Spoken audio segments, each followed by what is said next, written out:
Pernah nggak kamu merasa sudah bicara dengan percaya diri, tapi orang lain justru terlihat bosan, nggak fokus, atau malah memotong pembicaraanmu? Kalau iya, mungkin bukan apa yang kamu sampaikan yang jadi masalah, tapi bagaimana kamu menyampaikan nih. Hari ini kita akan bahas bagaimana berbicara seperti 1% orang teratas. Bukan hanya soal tampil percaya diri, tapi bagaimana kata-kata kita bisa memengaruhi, membangun hubungan, dan membuka pintu peluang. Mari kita mulai. Pertama, tampil percaya diri saja tidak cukup.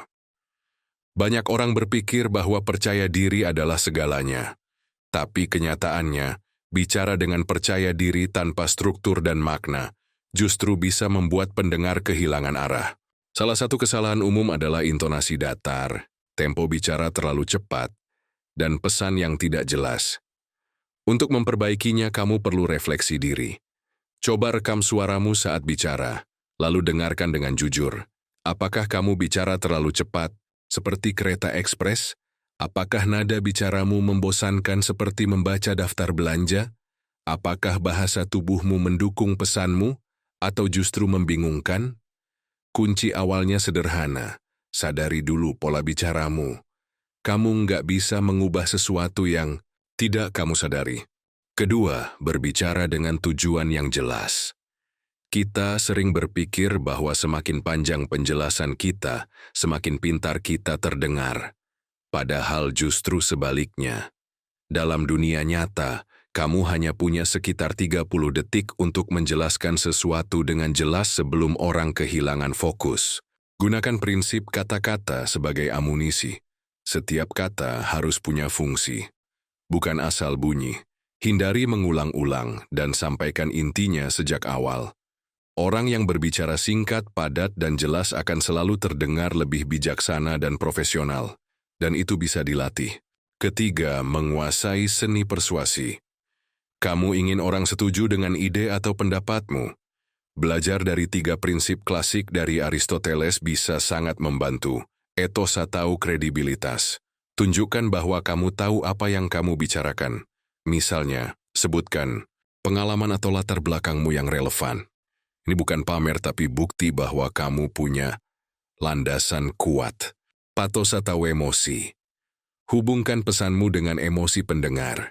Cerita personal, analogi yang menyentuh, atau pertanyaan reflektif bisa membuat orang lebih terhubung secara emosional. Logos atau logika. Gunakan data, fakta, dan penalaran yang jelas. Orang akan lebih mudah menerima argumen yang logis dan terstruktur.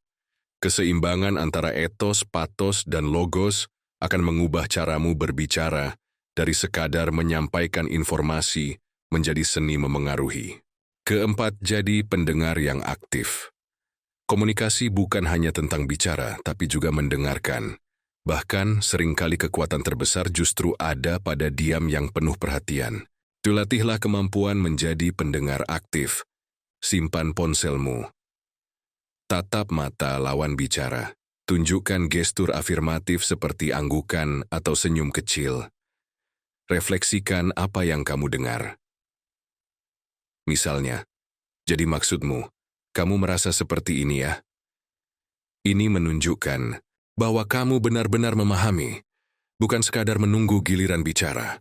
Respon berdasarkan pemahaman bukan asumsi. Pendengar yang baik akan selalu lebih dihargai dan lebih dipercaya. Kelima, latihan, evaluasi, dan tumbuh. Keterampilan komunikasi itu bukan bakat bawaan. Ia seperti otot, harus dilatih secara konsisten. Mulailah dari hal-hal kecil. Rekam diri sendiri saat berbicara, kemudian evaluasi. Latih berbicara dengan struktur dan makna dalam kehidupan sehari-hari. Bergabunglah dengan komunitas diskusi, forum public speaking, atau cukup ngobrol dengan teman-teman sambil mempraktikkan teknik yang kamu pelajari. Jangan takut menerima kritik. Terkadang komentar yang paling menohok justru jadi peta paling akurat untuk tumbuh. Keenam, gunakan kata-kata seperti kunci ajaib. Pada akhirnya, komunikasi yang efektif adalah kunci yang bisa membuka banyak pintu, peluang karier, hubungan bermakna, bahkan kepercayaan diri yang lebih dalam. Jadi, apa langkah selanjutnya? Kenali gaya komunikasi dirimu. Refleksi. Uji. Perbaiki, mulai bicara dengan niat, bukan hanya kebiasaan. Dan ingat, kata-kata yang lahir dari pikiran jernih dan hati yang tenang akan selalu punya daya pengaruh yang jauh lebih kuat daripada kata-kata yang hanya ingin terdengar pintar. Terima kasih sudah menonton. Kalau kamu merasa video ini bermanfaat, klik like, subscribe, dan bagikan ke teman yang mungkin sedang butuh belajar komunikasi juga. Tulis di komentar, apa tantanganmu dalam berbicara, dan kita bisa bahas bersama di video selanjutnya. Sampai jumpa dan semoga harimu menyenangkan. Karena siapa tahu dunia sedang menunggu mendengar sesuatu yang luar biasa dari kamu.